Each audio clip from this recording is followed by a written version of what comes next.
Ayun guys, kain tayo ng saging. Naalala ko guys na may kasabihan doon pa sa probinsya, may kasabihan daw na ano, bahalag saging basta lapik. Yan ang kasabihan guys.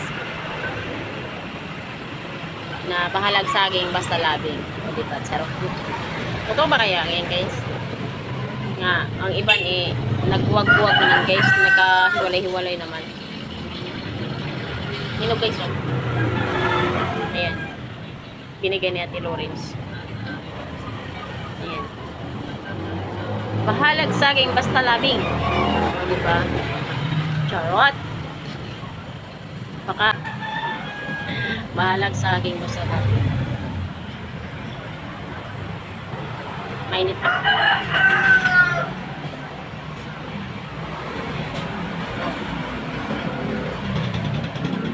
Mainit-init pa guys.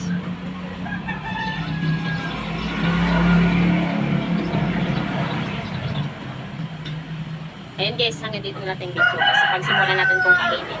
Ayan. Thank you, bye, and follow on shore.